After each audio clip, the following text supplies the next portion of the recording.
Il-Country Report dwar Malta pubblikat mill-Kummissjoni Ewropea identifika sensiela ta' riżultati pożittivi li jolqtu ħafna dekasteri tal-Gvern.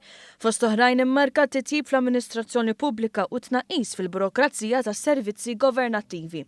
Is-Segretarju Parlamentari għas-Simplifikazzjoni Amministrattiva Deborah Xkembri saħqet l-osservazzjonijiet pożittivi u l-kummenti tal-Country Report jintlaqgħu mill-Gvern li jagħmel il-ġlieda kontra l-burokrazija bħala priorità.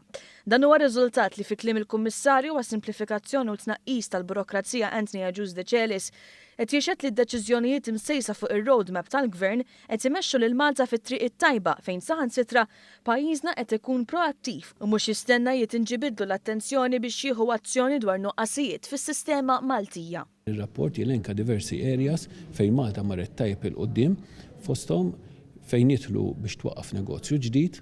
Il-fatt li aħna wara l-nazzjonisti kienu qalu li ħajamlu il-College of Regulators fl-2011 u wedu kommettew ruħhom li ħajamluh u m'għamluhx. Issa daħħalna fis-seħħ il-College of Regulators, il-riformi kbar li qed nagħmlu fil-qasam tal-ġudikatura u r-riformi kbar li qed nagħmlu fil-qasam tal-kummerċ.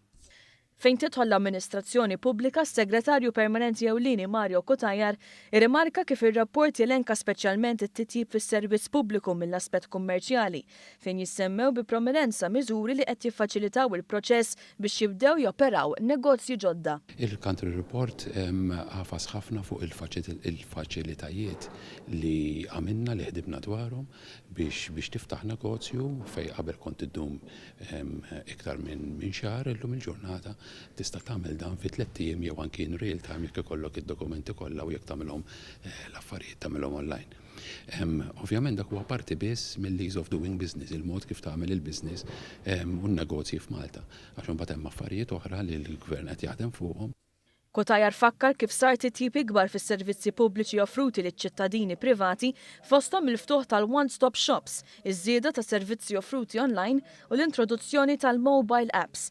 Intant il-ħidma ma taqafx. Deborah Xkembri b'sodisfazzjon sostniet li mindu ħareġ ir-rapport diġà kienu riżolti wħud mill-problemi identifikati fil-waqt li oħrajn se jkunu riżolti fil-futur qarib.